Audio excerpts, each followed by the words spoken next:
Hey guys, just want to take a minute for our sponsor, J4 Flower Horns. If you are sitting in front of your aquarium wondering why you're no longer enjoying it, well, number one, you may not see them, so clean the glass. But two, bring a piece of the Extreme to your tank. Have some fun. Go to j4flowerhorns.com. He not only has amazing award-winning flower horns you can get nowhere else, but also extreme fish like Bashirs, Platinum Bashirs, Albino Arowana. He even has Blue Eye Bristlenose Placos, King Kong Parrot, Cichlids. What do you guys want? Go there. Go now. Find yourself some Extreme for your tank and get 10% off while doing it. Go to j4flowerhorns.com and use promo code AquariumGuys at checkout for 10% off your entire order. Also, to celebrate J4 and Flowerhorn sponsoring the show, we put out a little love. Go to our merch store. You'll see it in the show notes.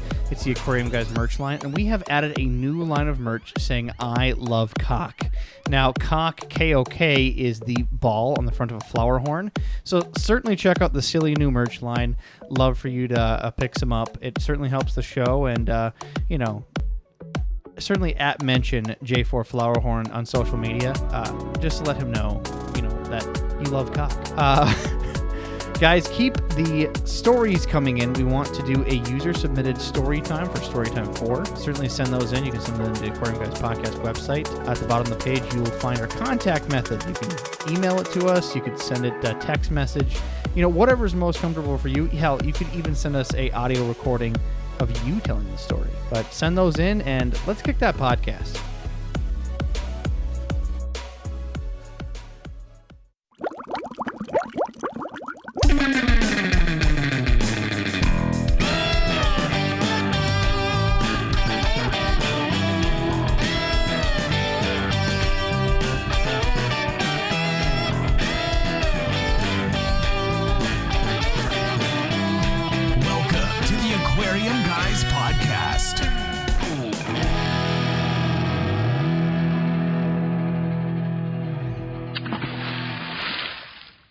Welcome, guys. Adam, we lost Jimmy. What did you do? Did you shit on him? No, that's your job. I mean, I feel like it's everyone's job because he's not here, and that's part of being... It's an obligation that we have to do is shit on the man. But unfortunately, our normal host, Jimmy, is out with according to the text message, I have to take a peek here, a 99.6 fever. And he says he doesn't want to give me the COVIDs. So No. He doesn't care about you. He cares more about your wife. Okay, thank you. I mean, we do have to paint that out. He would normally cough in my face. So there is that. Well, ladies and gentlemen, sure? I want to introduce tonight's temporary replacement for Jimmy, Michael Hayes. Say hello to the audience. Good evening. So Mike is a dear friend of mine, and just so happens that today is the first day he's going to come in and live with me and move in as a roommate. But you are a Killy aficionado. Absolutely. Are you nervous? A little bit. A little bit. I'm trial by fire tonight. I mean, with the large of that beard, you shouldn't be nervous. Shouldn't be. I started off with live bearers, guppies, platies, swordtails, etc. And I used to be intimidated by killies, and then eventually gave them a try, started breeding them, and loved what I had. They're my favorite little fish. And now you order, $200 pairs from French dudes. Oh no, Thai dudes. Thai dudes. Well, what happened to the French dudes? The French dudes don't have them anymore. They're gone? They're all from Thai dudes? Yeah, they're all Thai dudes. All right, well, I have questions for you, but they'll have to wait. So I'm your host, Rob Zolson.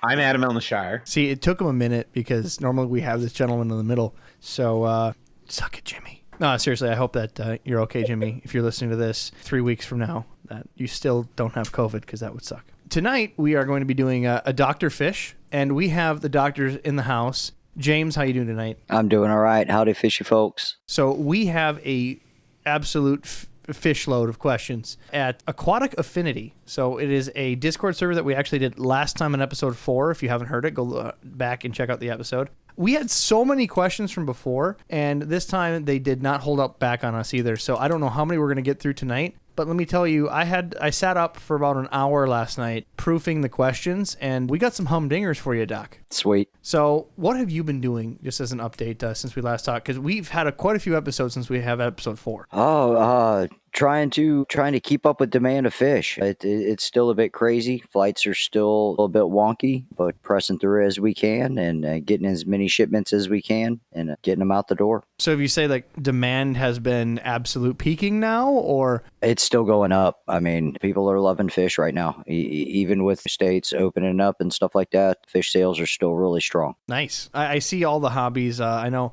Mike and I play Magic the Gathering, and it seems like even collectible cards, the market's still pretty darn solid. All these indoor hobbies. I work as an IT professional, and I talked with these people that have a RV sailing place, and they said they're out of RVs for the first time since they've been open. Oh, wow. Just blown out. So people are finding ways to stay inside and be COVID friendly. That's a burn to you, Jimmy. I know you're listening.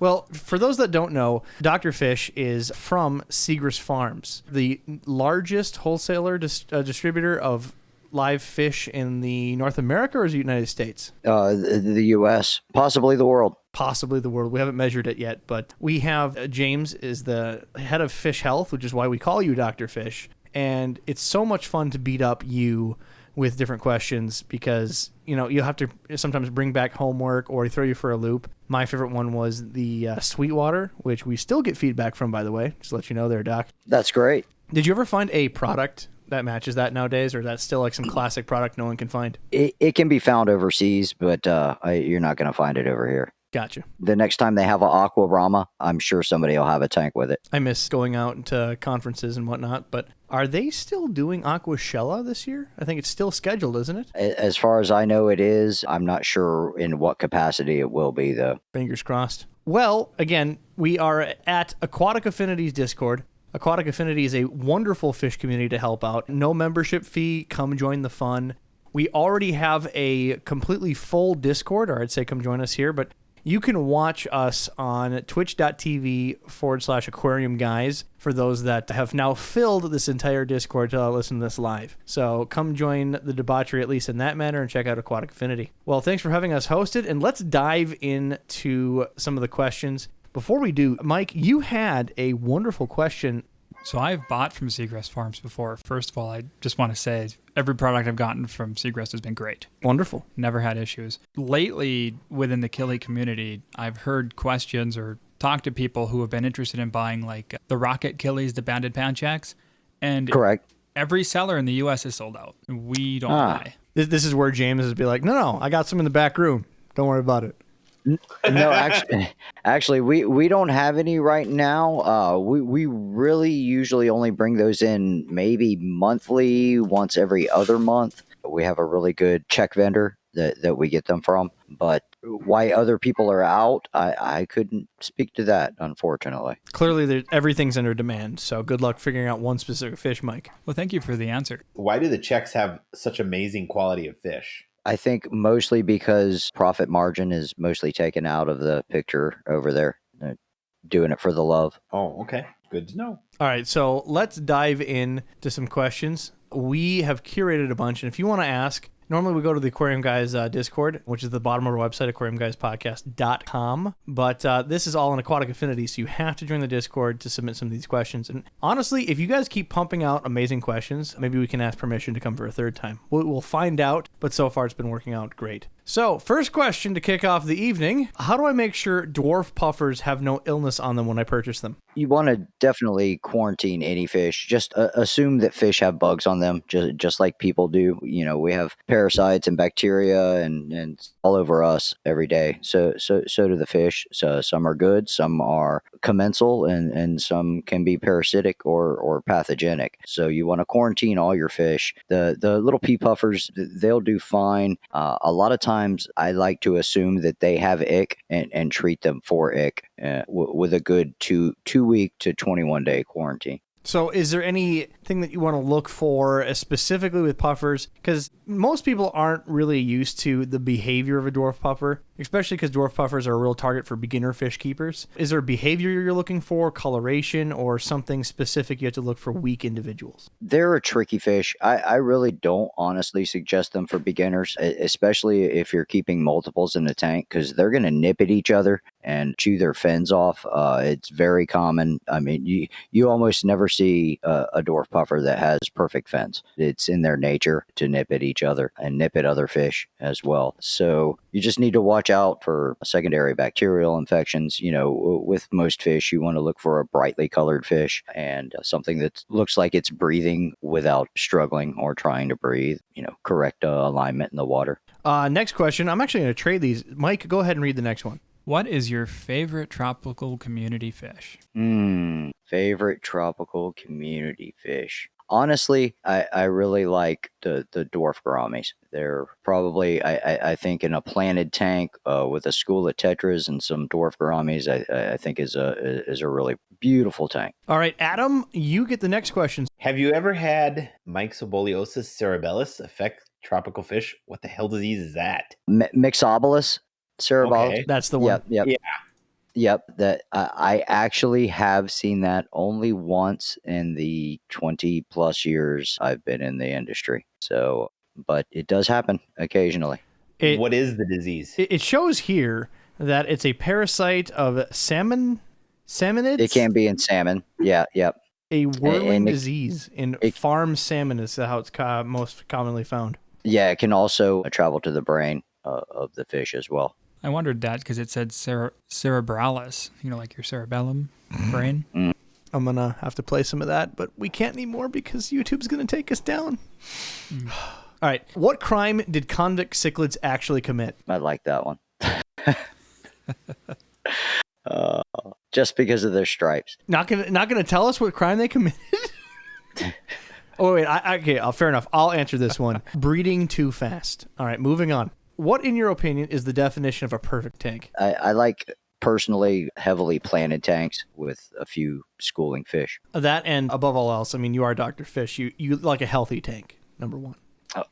Obviously. I mean, that is low-hanging fruit there. All right, your turn, Mike. I like this question because I've had this question in the past. It's how to get rid of string algae in a shrimp tank. All the medication I see recommended, using said medication in a shrimp tank is not recommended. Yeah, I would definitely agree with that. Typically, what you're going to be using to do that is copper. It's some type of copper-based medication, regardless of what they call it.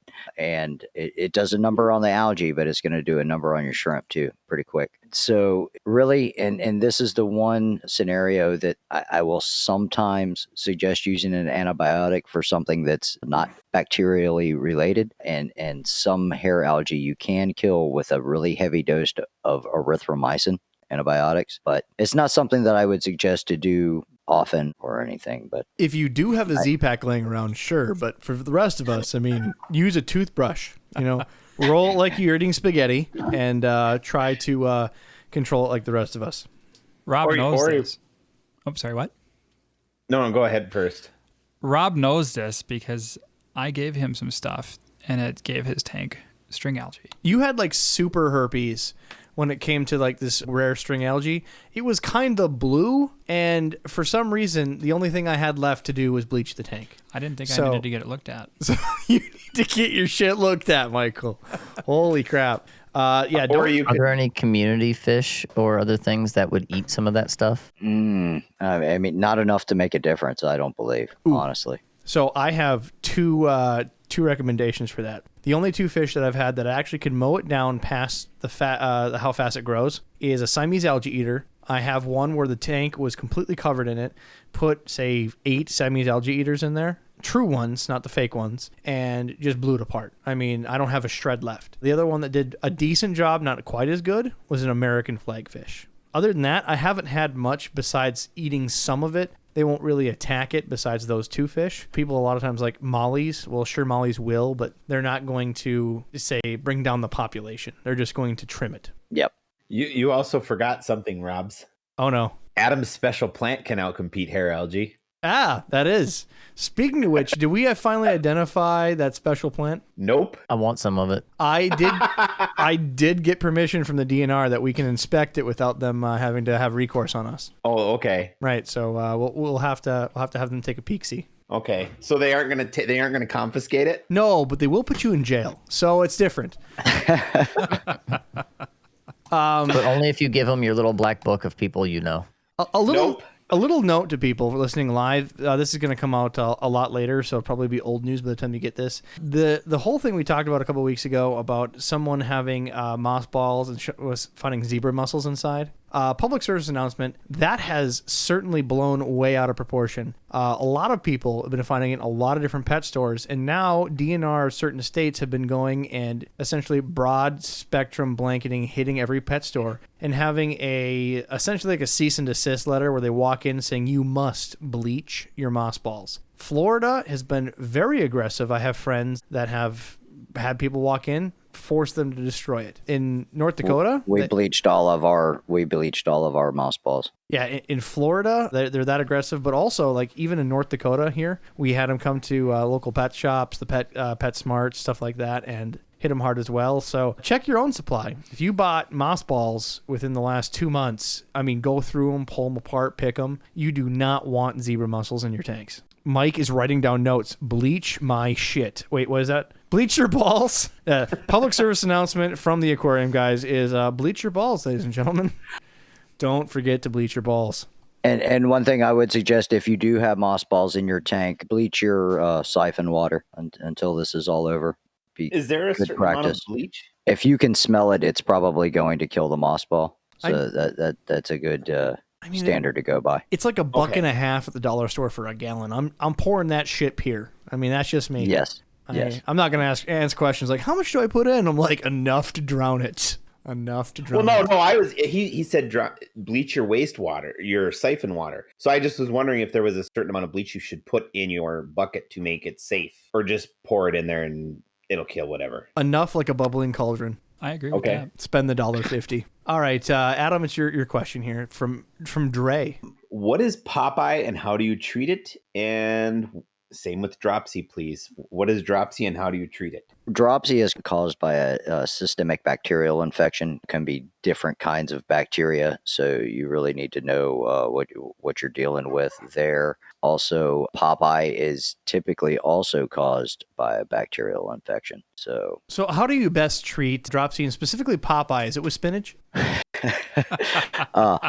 Honestly, salt will help with both of those. And more tanks, right?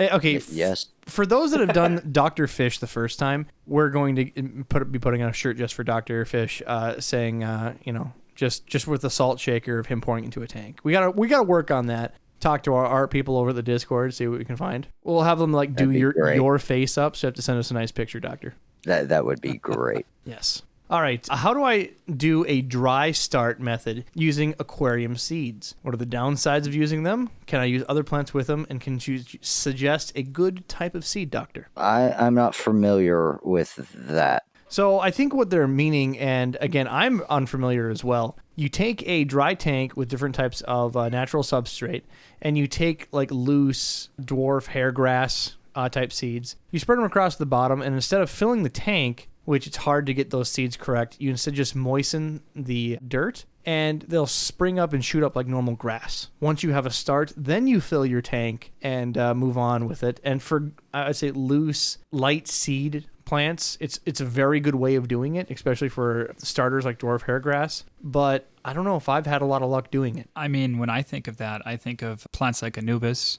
or Cryptocorn, which can grow terrestrial and aquatic. And a lot of people dry seed with those, but then those tend to melt. They do after a while. I mean, anything that you move around in your tank or replant, buy a plant from the store melts. But I haven't had too much of a problem with it melting from especially dwarf hairgrass. I haven't done this a ton, right? There's going to be a little peek of an episode that we're trying to put together of checking out Wish items. And I bought a bunch of seeds from Wish.com, and I had a lot of good luck doing that dry method. But don't buy seeds from Wish.com. Don't tell them. That's a future episode, right? We'll get to that later. Mike, your question from Steve B. What would be the best way to medicate large species of fish individually without having to remove them from their enclosure?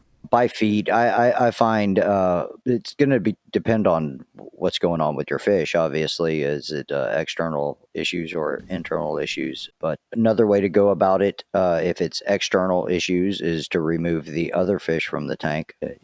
If that works out better. And I always like to feed fish with medication through feed. Next question is for you, Adam. We got by King Crimson. Crimson.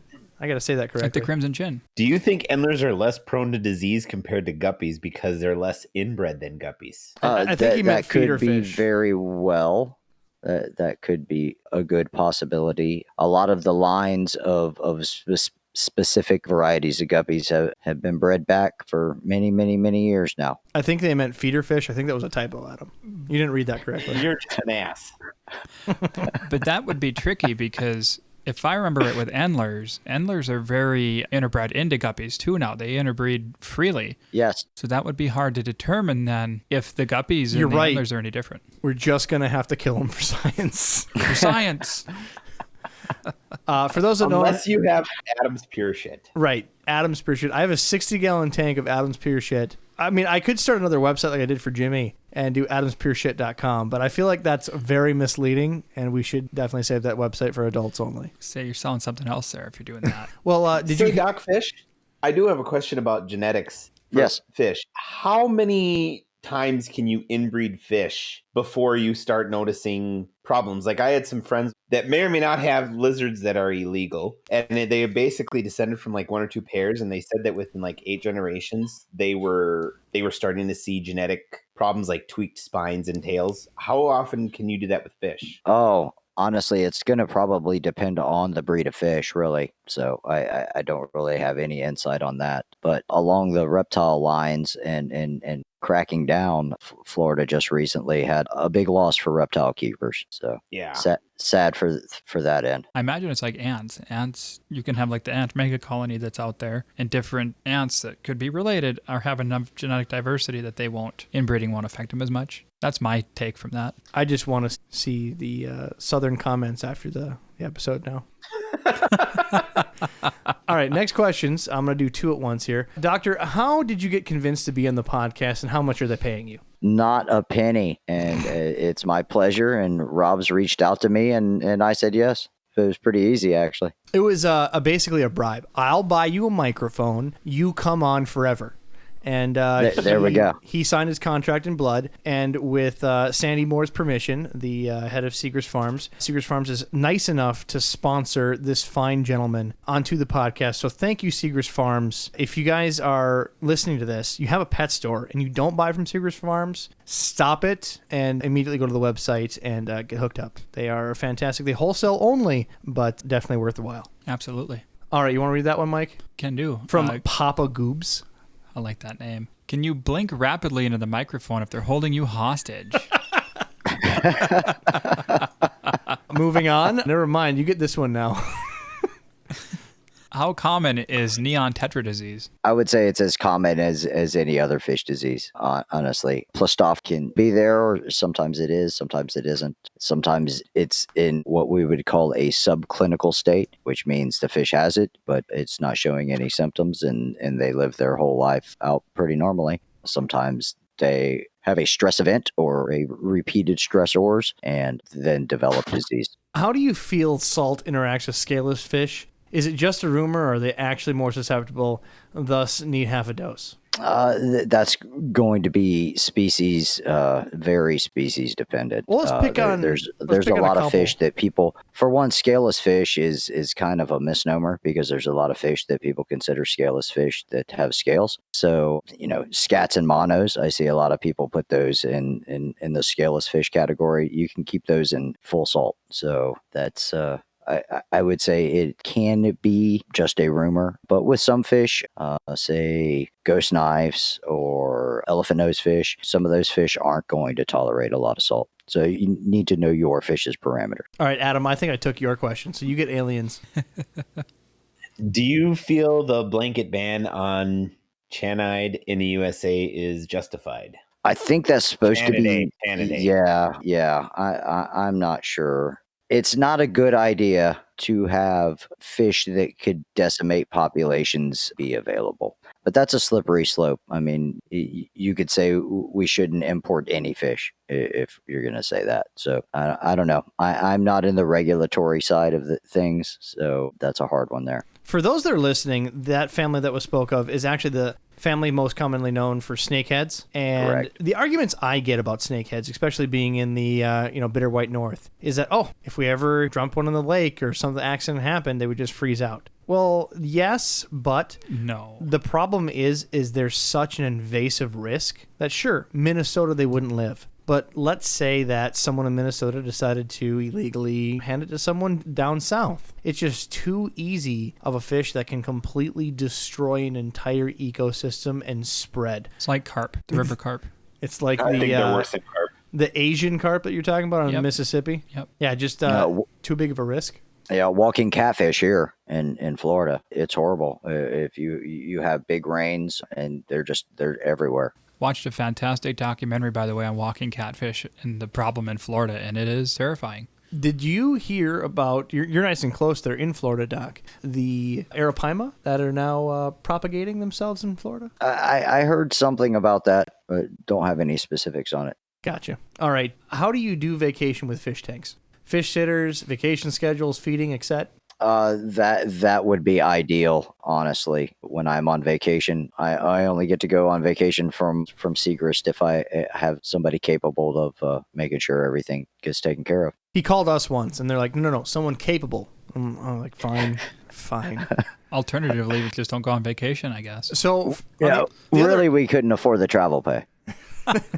yeah, I mean, we tried. But on the other hand, that's how you take care of vacations for Seagrass Farms. For those that are listening, a couple ideas for your tanks are, how long is the vacation? Is it going to be a week, 2 weeks, going to be only a couple days? If it's a couple days, I mean, it's okay to, I don't want to use the word starve your fish, but fast your fish. People should be doing that on a regular basis anyway. If I'm feeding 6 days a week, 7 should be fasting, in my opinion, for most tropical species. A few days it's not bad at all for your fish. It can do a lot of good. Give the tank a break, give your filters a break to catch up, and you wouldn't believe actually somehow you'll get like a big plant burst for no apparent reason. I would agree with that. And there's enough microorganisms in tanks, too, that the fish could feed off of those for a few days if they have to. And if you don't want to, use the automatic fish feeders. They're set for different amounts that you can test. They're on little watch motors. They're a fantastic use, but don't get lazy and just be like, I'll just keep topping off the automatic feeder when I get home after the vacation. Don't use automatic feeders as an excuse to feed your fish. That's your time to inspect things, to make sure things are going okay, and interact with the fish, because there is their only human interaction. Otherwise, I have a lot of problems where people put on automatic feeders, they walk by and their fish disappear. Well, there's no interaction. What positivity do you bring to the circle besides scaring their asses? So feed your fish. Take it as your time in your moment to inspect the tank. And for the love of God, don't buy those multi-day, what are those, like biscuits that you throw in your tank? It's like, here's a vacation feeder. Horrible.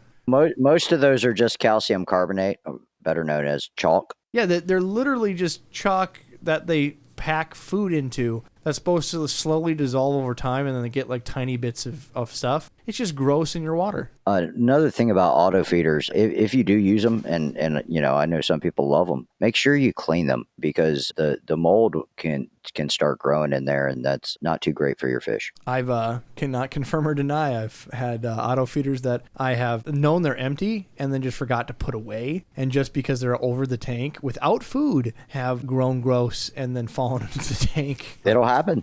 Yeah, I'm like, that's right, I had a feeder there. Who knew? All right, Mike, do you want to talk about Dre's question? Are you mad about Dre? Oh, this one's already done?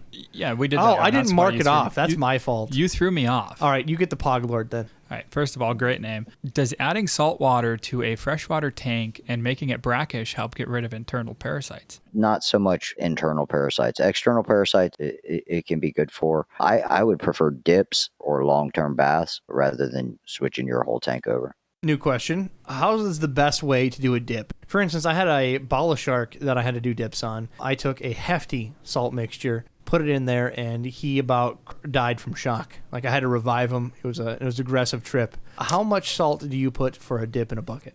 That's really going to be species dependent, and your bala sharks, they're a shocky fish anyway. But the big thing to make sure, just try to get your pH as close as possible and your temperatures as close as possible. But other than that, I find anywhere from 6 ppt, which is parts per thousand, to 10 parts per thousand is a good dip for a long-term bath, which would be until the fish starts to show signs of stress, and then for a short-term bath you can use full strength seawater. So how long do you dip them?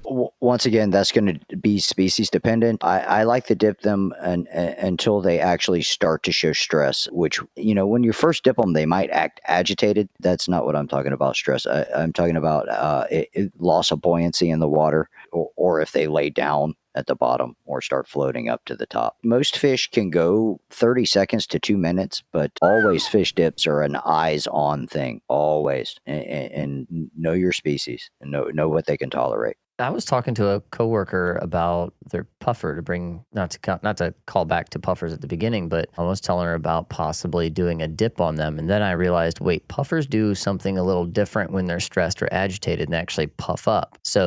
And my concern was at some point in either dipping or pouring through a net to get back into a tank, if that puffer was to puff while in a net or in air, there might be problems with that. Is there any suggestions on how to maybe do that with a puffer? Could be a bit tricky. In that case, I would put them in a small container and transfer that whole container into the dip. So basically pour water to water and dilute out and go Correct. from there. Yep. Cool. Interesting.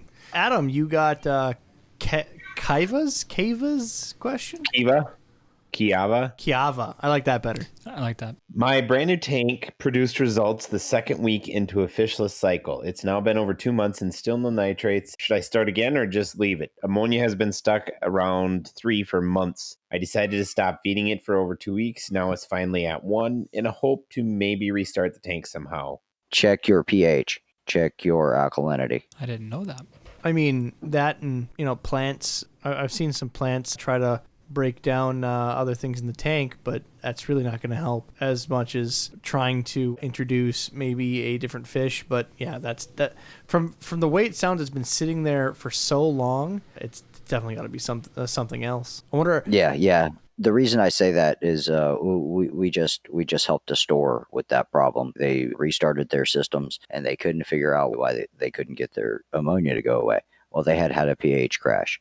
And at low pHs, you're not going to get that cycle started. I wonder if this person has been doing water changes during the cycle as well. Could be. That could be another problem. Yep. It's hard to diagnose without more info. Correct. That's been an issue that I've been helping my brother work out with his tank, where he has well water and a home filtration system. So his water not only comes out neutral 7 out of the ground, but he filters it. And so what we did was grab some cuttlefish bones and stuck those pieces of that in the back of his hang-on back to slowly add some hardness back to the water. And in about a week or 2, we started to see the pH levels come up, and then everything started to level out because there was nothing in the water for the cycle to hold on to. So going on to Nick's question, do women find men with fish tanks as a turn on or turn off? That's a doctor question. Doctor's married. Actually, how do you think he picked up his lady? The doctor is married, so I really have no idea. I didn't have fish tanks when we met, but she did. I'm just saying, out of the people in this podcast right now, I'm married. Scrap, you're married, right? Yes. Adam's married. Doctor is married. Mike, you need more fish tanks in your life. I was going to say, I haven't had a fish tank in 5 years. Right, and you need to pick up some women. Get some hot tanks and some fresh tetras, you know what I mean? New wink, wink. fish-related pickup lines like, hey, you want to check out my shrimp tank? My shrimp tank? Hey, you want to see my shrimp? My Amazon swords? Don't use that line, ladies and gentlemen. Don't do it. No, you'll get I guess if you're after the elusive poontang. The gem tang. The gemtang pootang. Oh.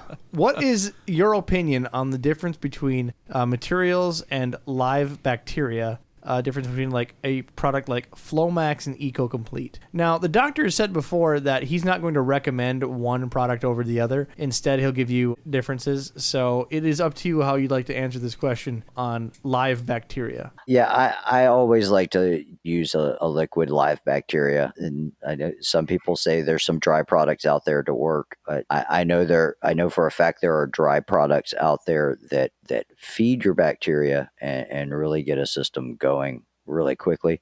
But as for specific products, no, I'm not sure on that one. I've used both the dry and liquid products. I'm not sure about the Floramax and EcoComplete that they're just describing here. But for instance, let's just pick on the easy one. Like I think, was it Tetra still has a product they use? It's Stress Zyme, I think is their bacteria in the bottle that they try to use. Yep. I can't remember the actual name of it, but I used to get gallons of that, and it seems like I couldn't really overdose the product. It was a little bit easier for me to use. I could essentially splash into a tank, whether it be a 75 gallon or a 10 gallon, and I wouldn't essentially crash the system by giving it so much nutrients that it would cause a bacteria bloom. However, powder is not that at all. Just because you said that powder a lot of times is just food for bacteria, I unaccidentally dumped half a container of powder in, and I created the sweetest petri dish I have ever seen in my life. I swear to God, I had like the thing crawling out of that, and I just let it go for a little while because I needed to know. I needed to do this for science. It was a microbiologist's wet dream is what it was. Sure, see? That's why Adam's got to stop picking on me for those jars I did as a kid. Now, I may be wrong, and I haven't kept a tank in, 4 or 5 years? How dare you? How dare I? You're moving in, and you're seeing a shrimp rack that's now yours. I have a 60-gallon that was just given to me tonight that I'm going to pack full of rainbows and rice fish. But Awesome. When I was in the hobby last, we were always told through the head honchos that had been in it for a while to stay away from things like live bacteria. Has that changed in the last 5 years, or? Yeah, there's always trends in the industry that are going back and forth. Like I said, I like to use a live bacterial product with the fishless cycle with just adding ammonia. Okay, awesome. Learning new things every day. All right, Mike, you want to get this one right here? What are some plants that you guys have had success in immerse growing? Well, Doc gets to answer first. Where's that one? I show here Mr. Gromby. He is a second question. Some plants that you have success in immerse growing. Immersed growing. I'm not sure I follow that. In growing underwater is what I'm assuming. Maybe like house plants he's trying to grow underwater. It could be like, I'm actually looking up the definition of immersed, relating to the characteristic of aqua plants reaching above the water's surface. Oh, like lily pads. Well, I mean, Or like even beyond that, Anubis. fun story of this. I got this like red Ludwig, and for some reason, I don't know if I got some sort of hybrid. Mine, literally, I have a rack of 10-gallon tanks, and it grows out the top, and it hangs over the side of the tank like some sort of weird vine, and then actually grows into other tanks next to it. So I have like rogue red Ludwig spreading all over the place. I have heard, and I've had the greatest success immersed with plants that are made for that, usually bog plants. A lot of stuff in the hobby from the Amazon, like I was saying, like swords, stuff like that. Sometimes they can grow immersed. Buses from South Asia, they can grow immersed. I can't remember. Or mainly your herpes hair grass that you gave me. How dare you? That's PetSmart's fault. That's not my fault. Is it? But usually plants that are made for that. And I've even heard that some people will use philodendrons. They'll grow the roots into the water and keep the leaves above it. But I've never done that myself. Adam, you got that third question? Another plant that you could add to that list is creeping jenny or pennywort. We call it pennywort in the aquarium hobby. It's mostly inside, but if you find creeping jenny, it's usually smaller and spindlier, and you can root that in gravel, but it will go up and then through multiple tanks and things. I now have a new house plant to buy Jim's wife. I was going to say, if you look up Creeping Creeping Jenny, it's going to look like that woman that's the crazy girlfriend meme. And they do flower. They do flower, actually, too. You got that next question? Yep. Did having a high pH in the soil make a difference for immerse growing if you did? My shit grows in sand. How about you, Mike?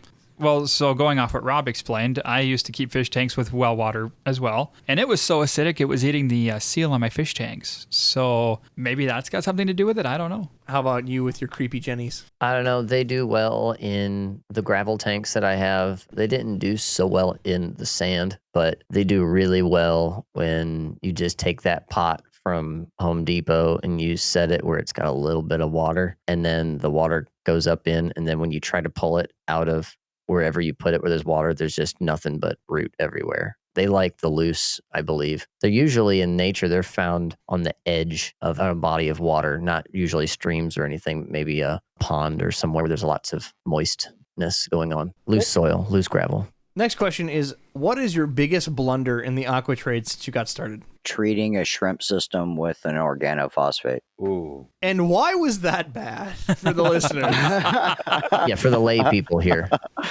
All the shrimp died, and it was all of our feeder shrimp. Oh, So it was a lot of shrimp, and I was quite disturbed by it, but I did learn from it, and then it has never happened again. So you know how you need to kill so many people to be a serial killer? How many shrimp did you have to kill before you got the mass murderer badge at Seagrass? Oh, well, I don't know how many shrimp that was. It was well over the number required. But we used to always say 1,000 fish, All right. But that was 1,000 shrimp per tank. So, Ooh, and how many tanks? it was a bunch. Ooh. Too many.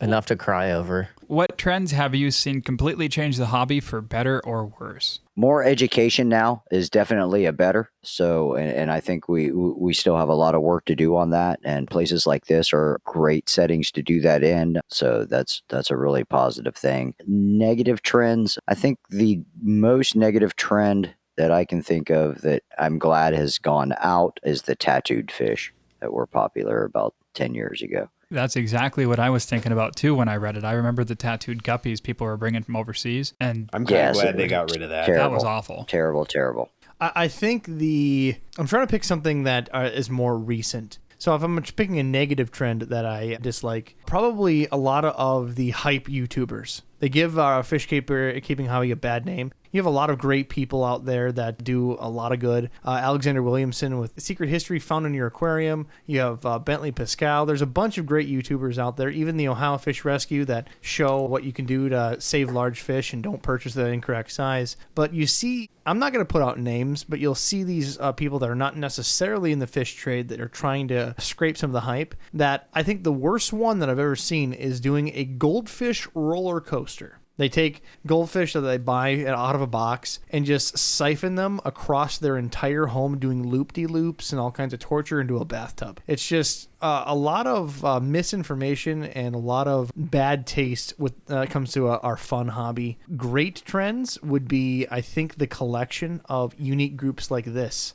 Aqua Affinity, they not only are there to help you live, like you can't go to a PetSmart, at 12 midnight and ask a question of what's going on with my fish, much less even when they're there giving you a straight answer. So it's nice having really the community base itself off the back. This whole Discord transition for fish keeping has helped a lot of people get immediate gratification and help when an accident happens. If I may, I would also add one of the best things I've seen in the hobby is the amount of growing it is done. It's not so much with just the people coming into the hobby, but talking to Rob earlier on the way here, I remember a few years ago where we thought it was impossible for there to ever be green shrimp, like the jade shrimp, and now they're there. And so it's growing in terms of diversity. Faster. It always has been growing, but just at twice the speed. Right. We never thought we'd ever see them in 10 years, and here we are now, and we've got them. Ta-da. All right, you got the next question, Adam? What were some of the early fishes that were popular in the trade? Early fish is popular in the trade. Swordtails, platies, guppies, that's going to be tetras. Neons have been in the trade forever. But yeah, that's going to be swordtails, platies, mostly the live bears. I say if I'm going to pick on a few others. Goldfish are the staple because they could be transported cold. They used to have rail cars with ice blocks to drip fresh water so they could transport them long distances. But even after that, they had White Cloud mountain minnows. Yep. They're essentially a tiny carp that kind of look with the same structure as a tetra as far as size and schooling, and could be transported just like essentially goldfish at the time. Things that were hard to kill, pretty much. What are happy accidents that you found out completely by messing something up and found out that still worked or achieved a better function? Happy accidents. Maybe leaving the water off too long on a tank that I had treated with salt and finding out that it was actually more beneficial than harmful. Oh, that's a tough one. Happy accidents. I'm going to say that random objects can be great breeding habitats. Good one. I also hear like the dog slamming Adam's room. He's being attacked. Just a second. He's going to kill himself a dog now. Just kidding. I've dropped in nets and found out that there are some like older nets that are fraying or great breeding habitats. I have dropped in I pulled out a heater, turned it off, put it in, and then angelfish actually laid eggs on a unplugged heater. They also like plugged in heaters, which is a very sad thing because that just immediately kills them. Yeah, that's a bummer. If you don't know, angels are horny for heaters. You have been warned. That needs to be a t-shirt, by the way. Yes. All right. Write that down, Michael. We got a t-shirt, angels horny for heaters. And we also need a Dr. Fish salt spreading t-shirt. And bleach your balls. Oh, and bleach your balls. There's 3 t-shirts for the night. Shit. We are on a roll. All right. Have you done something for a long time, found out later that you've been doing it completely wrong, and how did you learn from that? The unhappy accidents. Yeah, no doubt. That's a hard one.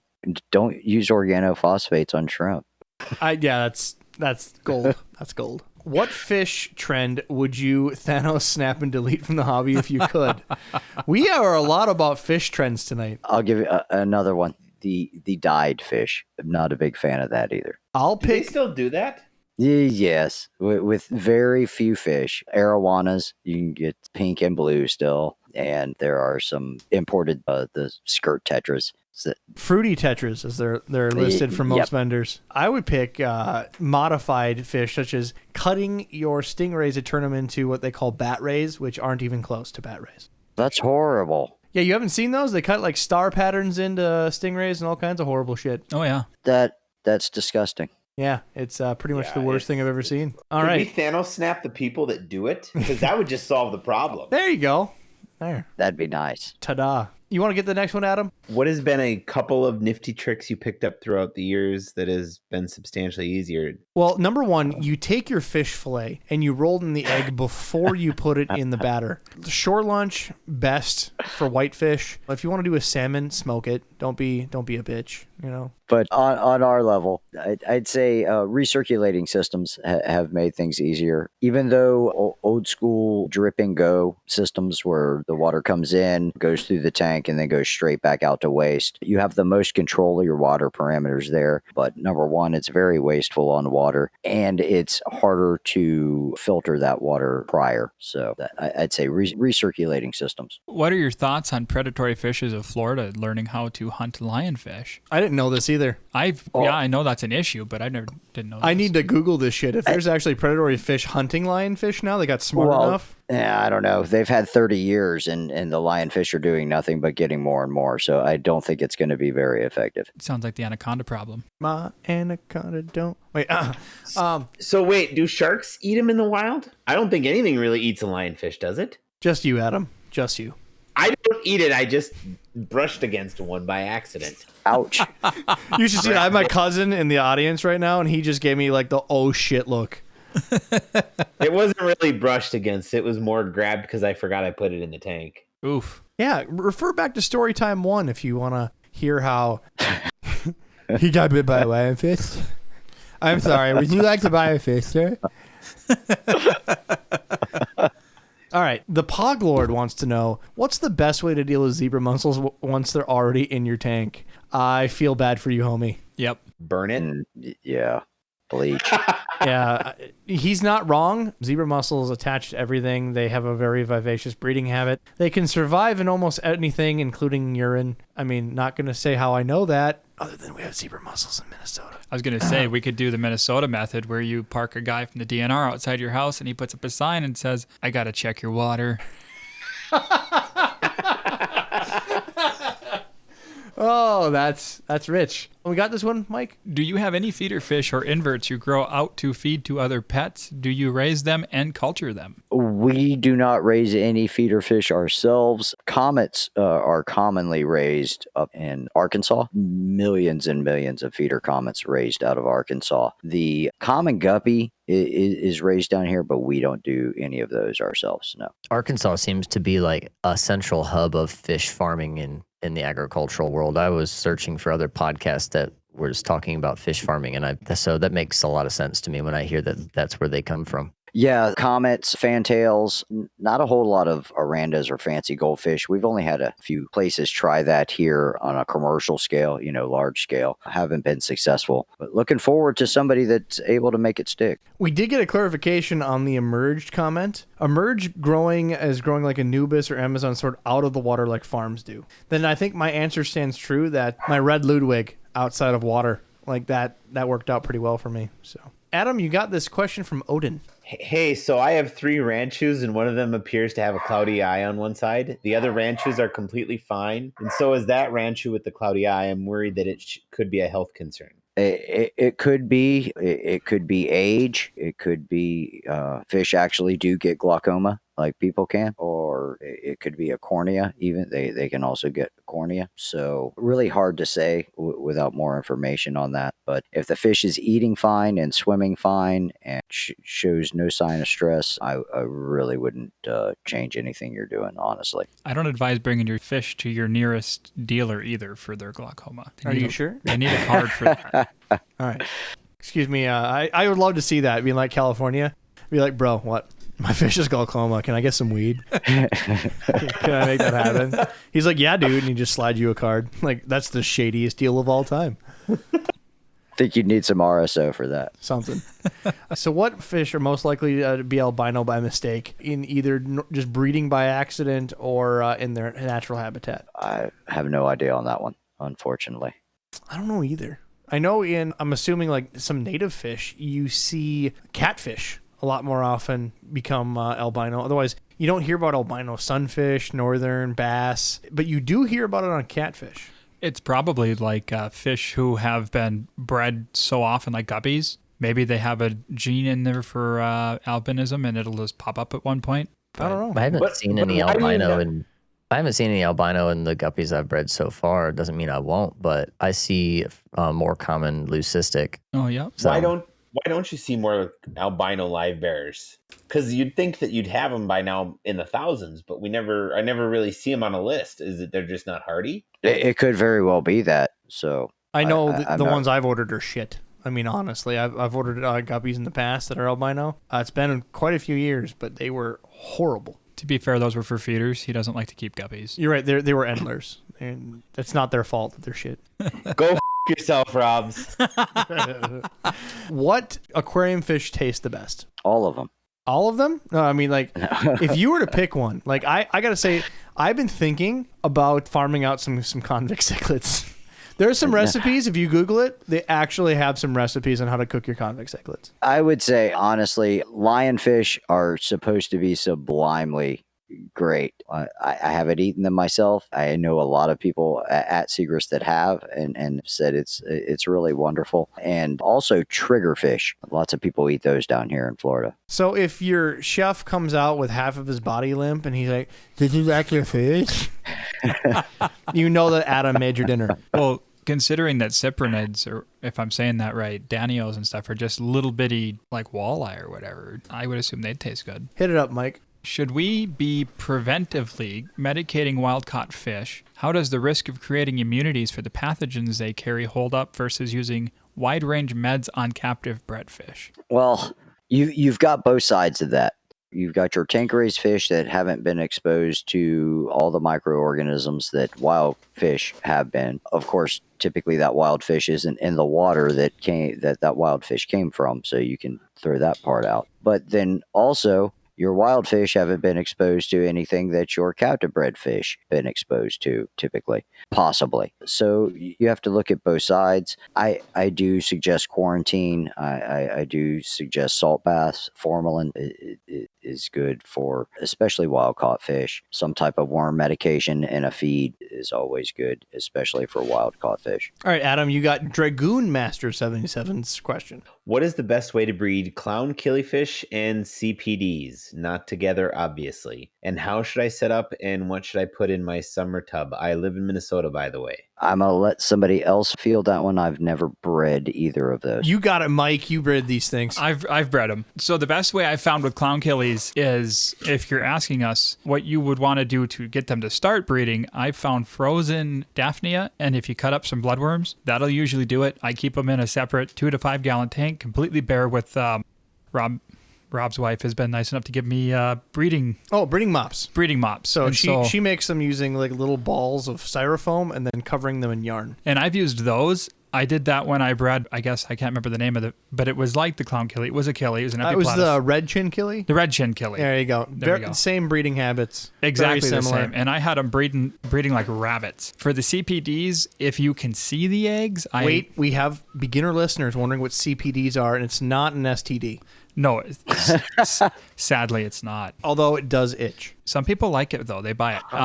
It's celestial pearl danios. They're also like a cyprinid. They're a type of minnow. Their eggs are very small, but I would have to say, having not bred them myself, they shouldn't be any different from killies. I've bred them, but never intentionally. So they've they've scattered in my plants. I've never done much with them. They just like, oh, they're breeding. How cool. I highly recommend taking the eggs out if you see them doing that, if you want them to be successive generations. They were wonderful caviar for my breeding plecos. Plecos love them, and it's not $60.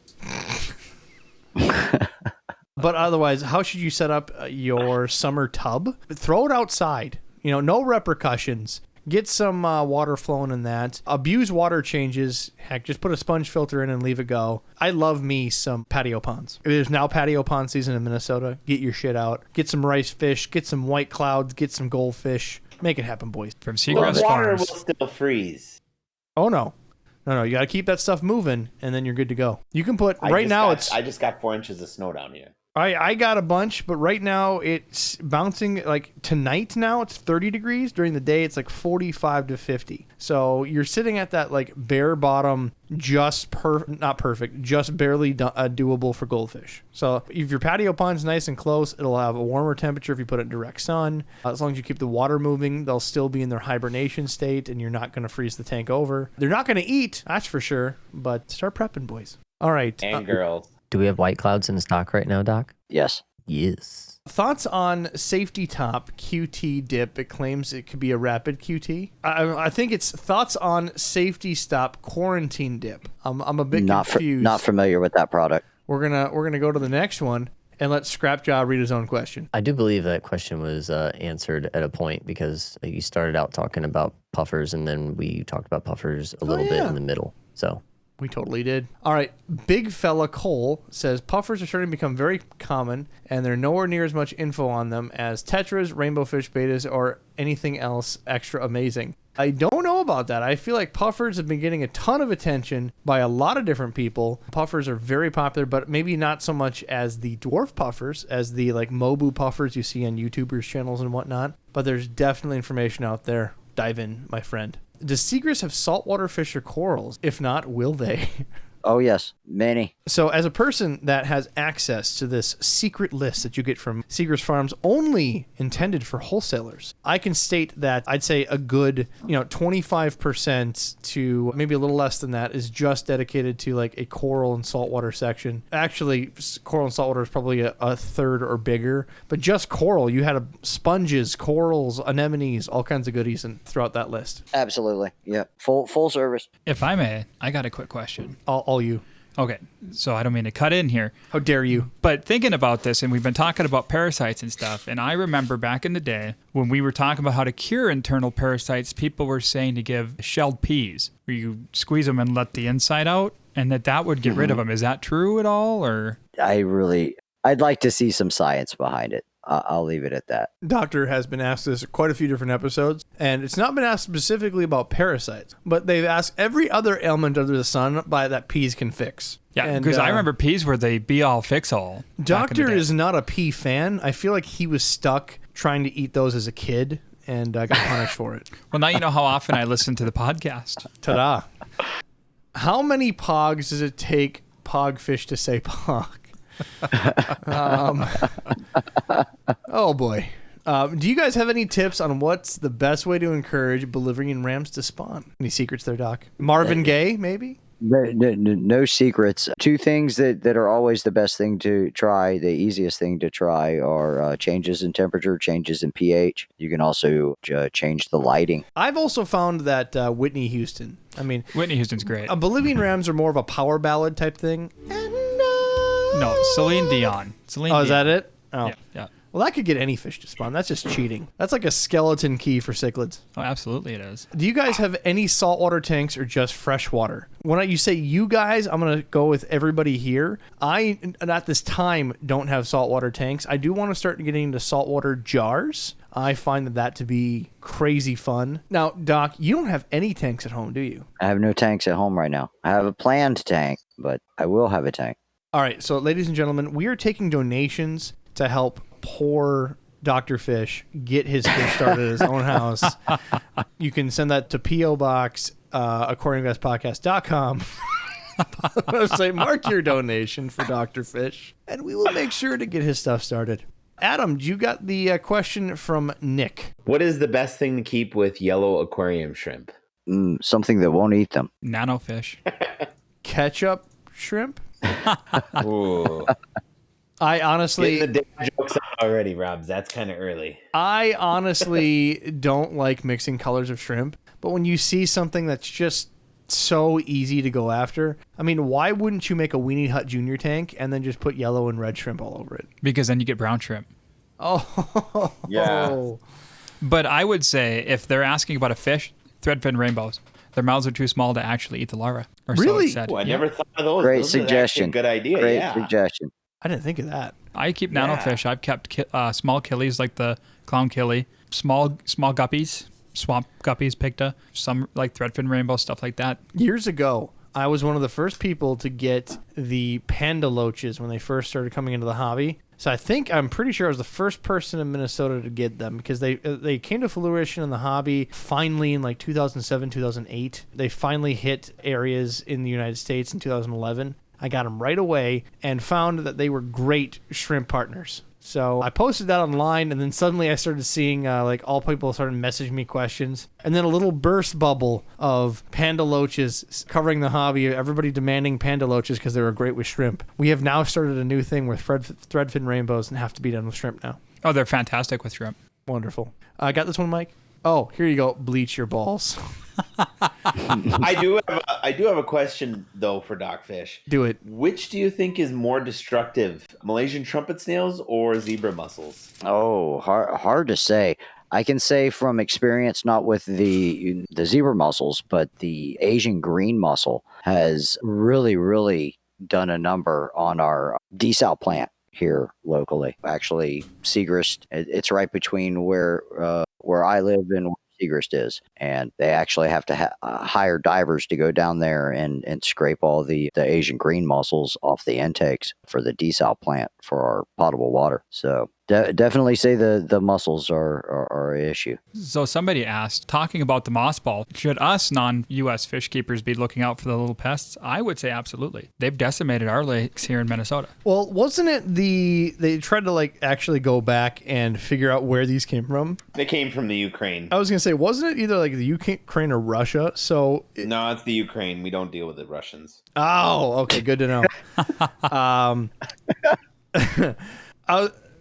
Somebody else besides the United States must have ordered from these people. So who knows? I would just say, be safe, bleach your balls. So where we are at right now, if I'm allowed to say this, is the one county in the state of Minnesota, or the one county in the country, with the most lakes per capita. Yes, from my house to 30-mile stretch to another town, mile per square mile has no more lakes anywhere else in the world for density. And I would say probably half of those lakes, according to the statistics I last heard, within the last 5 years. So you figure that's probably 400 lakes. Of those 400, all of them, or maybe even half, have gotten zebra mussels. So 50% of all the lakes, as an average blanket across our area in Minnesota, has risk of zebra mussels. Or has them. We're seeing it, signs posted on rivers. They have full policies of how to drain your boats. You have to keep, if you're going from lake to lake, they want you to drain and dry your boat for 5 days minimum before going on to the next one. And that's,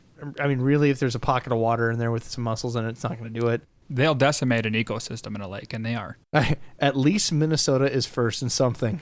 Oh, thanks. Thanks. It's all What right, is Viking. it about the zebra mussels that actually destroys? It's the larva. It's not necessarily even like destroys. Lakes hate them because, again, there's no predators to overtake the mass populations. They sometimes decimate certain plant life in tanks because they overtake sections of the lake and stream. And they're horrible for a lot of recreational purposes. They cover docks and ruin things and boats, much less just what they, larvae can do. So, I've heard the larva can get into fish gills and suffocate the fish, but I hear a lot of things. all right. There are parasitic crustaceans of fish. I don't know that the zebra mussel is one of those, though. What would happen if Xenia was released in Florida?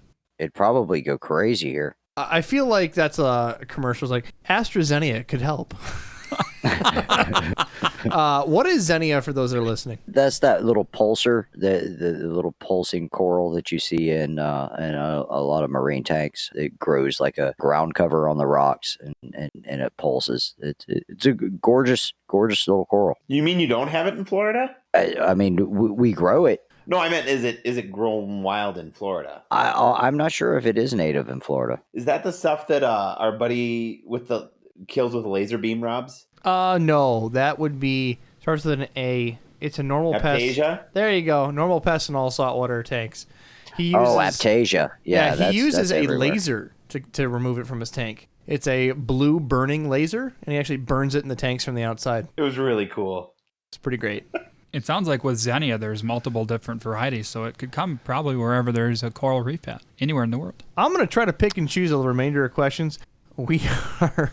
Oh, man. There's some spicy ones in here. Has the good doctor seen anyone with this? So apparently one of the listeners back on the Aquarium Guys Discord has posted a picture of what they're trying to cross discus and angelfish together. And I'm going to post this in Aquatic Affinities Dr. Fish question chat. So give me just one moment here. There it is. Have you seen these, Doctor? Is that a Oh, legit picture? the shark fin discus. Yeah, we actually have started carrying some high fin discus, what they call high fin discus. They don't have the points on the fin like that, but that I do believe that is just a morph of fish that we actually are carrying now. The The high rumor- fin discus. The rumor was going around for a while that this was a cross between angelfish and discus. That's how they got this shark fin discus look. Yeah, I do not believe that. Hey, I'm just reading the posts. We're starting shitty rumors over here. Oh boy. That was the same look that he gave me when I told him that garlic worked as a fish medication. Well, yeah, but then we told him it was only for vampire swordtails, and then he understood. Eat your garlic. That's folks. actually one of my favorite swordtails. Let's see here. A person puts here, I'd like to give a special thanks out to the doctor. Here's a text message post. Says, I don't think my water was hot enough. I'm adding salt, raising the temp, going to order some medicine and do a full cleanse. My little fish doctor. So clearly you've inspired people and they wanted to thank you, doctor. Awesome. Go ahead and read this one, Mike. Do fish, especially guppies, often come in with the nematode camelinus? A few months back, every farm-raised guppy in the UK seemed to be infested with them, but there aren't many people educated on them. Camelina swarms, yeah, you can typically get rid of them with a roundworm dewormer that you can pick up at the feed store. Learning something over here. Every time I bring a group of CPDs home, 2 or 3 of them won't eat, bellies sink in, and then they die within a couple weeks. From there, I tend to lose one every few weeks with no visible symptoms. CPD highly susceptible to certain diseases like parasites, or are they especially susceptible to existential stress of being a tiny, tiny, stupid fish? They can be a very touchy fish. They don't deal with stress very well whatsoever. I found that my CPDs pretty much exclusively have to have a ton of shade. So much so that you almost dim the light or turn it off. You have to have a ton of places for them to hide. Otherwise, I just have them shit out, period. Yep. If I don't have that, they don't thrive. It's hand in hand with celestial pearl danos. As far as won't get them to eat, Yeah, if they're stressed out, they won't eat. They don't have the shade. They're not going to do normal hunting behaviors. It's very odd. And you have to have them school if you don't have enough in there. Or they dither well with other fish if you only have one or two. If someone decided they're just going to be done after their CPDs died. Yeah, those are the best cases for luck that I've had in those scenarios. I would definitely mark stress, at least for the ones after the initial deaths. They say to keep them in schools of 6. I would even go so far as schools of 12. I've always done better with 12. Hey, I'm looking at a 90 with a pile of rummy nose and all different types of nanofish. They did there with all kinds of stuff, but I got another dozen in there. And so. apple snails. No apple snails, just ram's horns. Hey, that discus we were looking at earlier, I found a website that claims to have some for sale, but they're out of stock. They're called a longfin boomerang discus. And it says in their description, looks like a cross between angelfish and discus, but they're not. So there's a little update there on that. Oh, I thought they were jimscrotumdiscus.com. I was going to say, as far as trends go, Jim's scrotum discus have been booming ever since the introductory on the website. Doctor, you can go ahead and check this out. It is jimscrotumdiscus.com, and you guys can find your own scrotum discus. Wonderful. Maybe, we can work on Seagrass getting some scrotum discus in just for the aquarium guys. I would eat a shoe if I got a Seagrass list and there was a line item for scrotum discus. In fact, I might pay you to make that happen, just as a farce copy. Julie, Sandy, if you're listening to this, make this happen for me, please. What products actually work for lowering pH in a freshwater tank? Acid. You get a little LSD, everything gets a little lower. Gotta. You know what I mean? Battery acid. You want to get low, start tripping some can- balls, boys. It would really depend on how much you're trying to lower your pH, honestly. Is it true that driftwood helps with that at all? It can. Peat can also help with that. So Otherwise, do it right. If you guys want to know if you have just horrible high pH and you want to have that soft pH fish and you don't want to go through the process of acclimating them and going through the work, get yourself an RO unit, strip your water and have just complete RO, and then make sure to remineralize the water. If you don't, you're going to strip the slime coat right off your fish. But that is the best way is RO system, remineralize your water, and then you're clean and ready to go. Okay, I don't know who said it on the last Dr. Fish, but how do you say that, Mike? Microdavario Kubati. Have a cigarette mouth as well. We talked about this, I think, in the first or second episode of Dr. Fish, if you want to go back and check this out. But I don't think it was rehashed after the episode. I'm going to put it in the Dr. Fish questions, and that's the picture they're talking about, that they swear the fish is definitely smoking a cigarette. So after doing further investigation... we did a zoom in with some forensics and found this picture, Doctor, and have confirmed that he has a 2-pack-a-day habit. So be very careful of those type of fish. They're bad guys. So a little follow through there. I think it identifies as a puffer. Ooh. Question, why do I sometimes see fish spaz out before their death in a spastic death spiral and then shoot all over the aquarium? not sure of the actual medical definition for that or anything, but I have seen it happen quite often. I think it's just their nerves and everything as their organs are shutting down. Things aren't working correctly. So I've seen this quite a few times. It happened from one of the vendors that Jimmy and I used to get from for a certain type of fish, and it kept happening, and they'd just give us credits and send us more fish. What was happening was they kept the fish too long in a bag and took too long to ship it to us. When we cracked the bag open, immediately the water pH crashed. We put them in, and immediately they had the spin of death. They literally just spun in a circle, and then right before they died, they shot all over the tank, seized, and died. The only time I see this happen, I can't say on the regular, but the only time I can see this where there's actually a description to describe it is one where something's toxic or they have a chemical crash or extreme change and they seize out and crap. Or I have seen actually older tetras be scared with a flash of light and then suddenly spin out. I was at a friend's place for a party and someone took a picture and I saw, sure enough, a fish spaz out, spin, and die. It's almost like, the Hollywood deaths where the actor grabs his heart and says, it's the big one, and dies. So whenever I see it, I always think of that's what it is to me. It's the dramatic Hollywood death. When the fish spin, they shoot all over the tank, they spiral and die. It's Rabbits will do that too. So what you're saying is it's a Nicolas Cage version of someone trying to I'm thinking Red show Fox. off their way out. Sanford and Son. Come in, Elizabeth. Is that like how epileptics have their triggers kind of thing? Maybe it was just an epileptic fish and just wanted to go. Stay away from laser light shows. All with right. fish. You got this one, Mike? Love the Dr. Fish episodes. Can you ask Dr. Fish about lymphocystis? I think I said it right.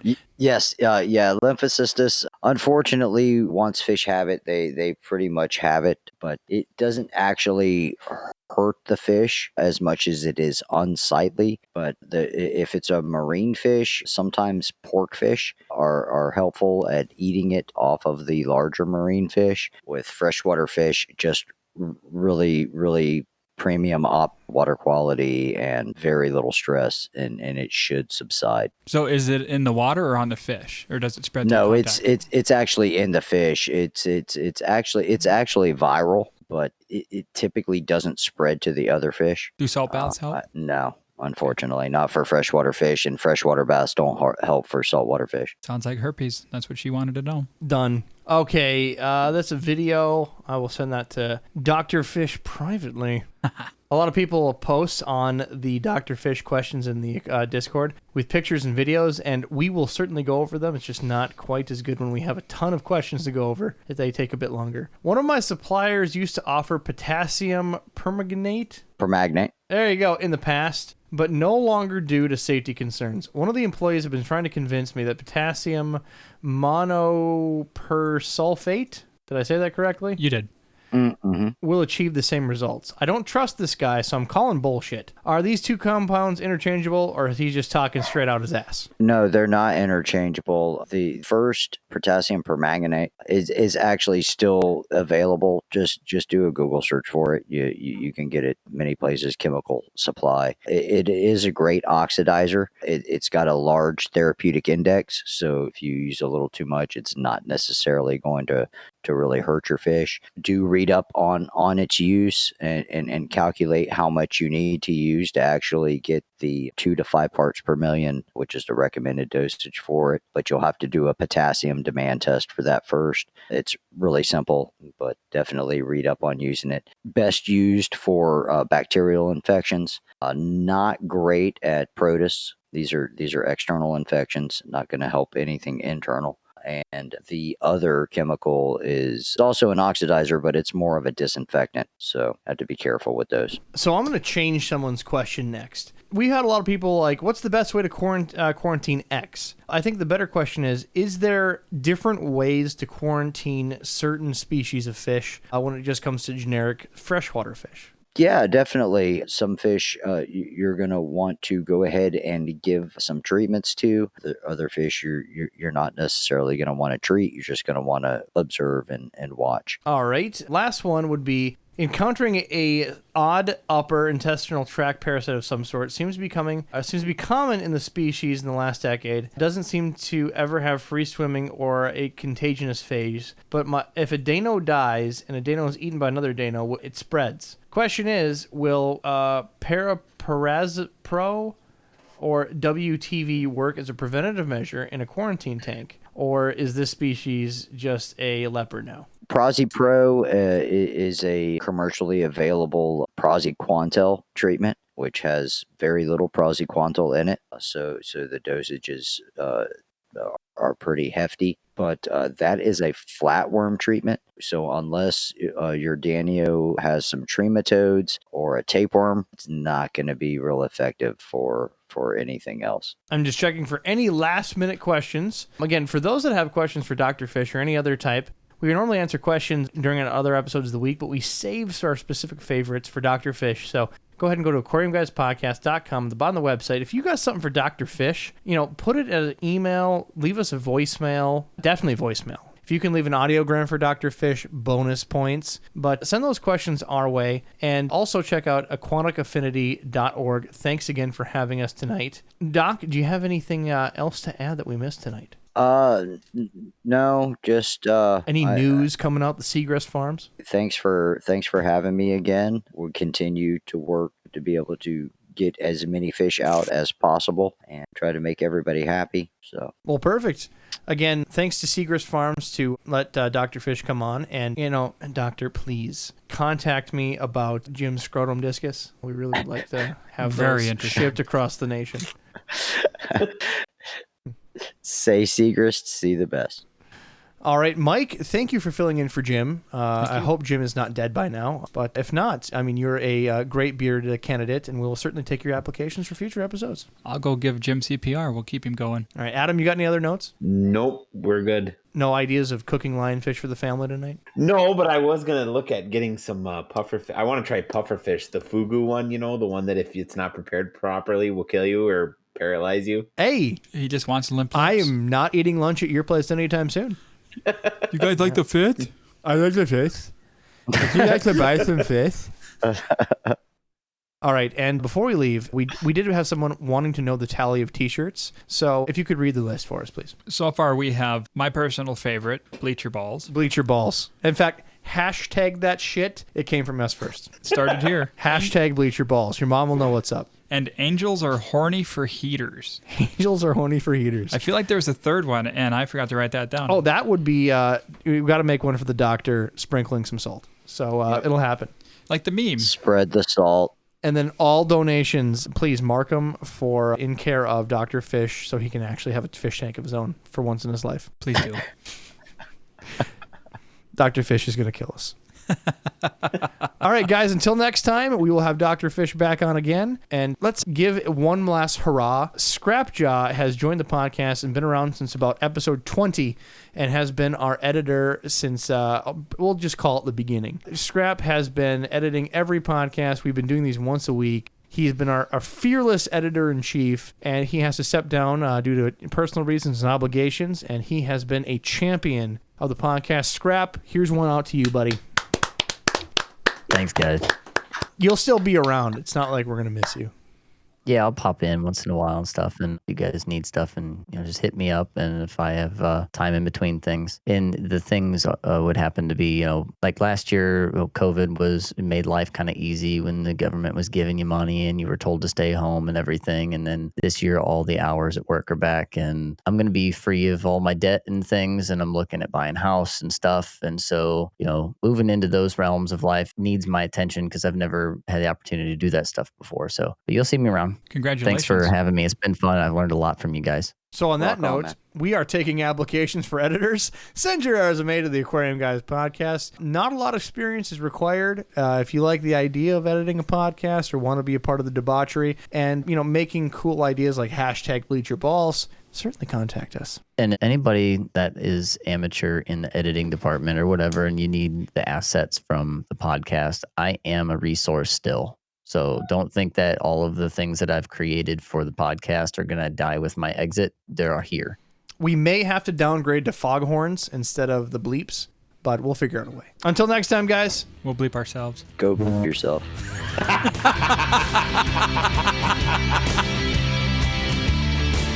Thanks, guys, for listening to the podcast. Please go to your favorite place where podcasts are found, whether it be Spotify, iTunes, Stitcher, wherever they can be found. Like, subscribe, and make sure you get push notifications directly to your phone so you don't miss great content like this. Bolivian Rams are more of a power ballad type thing.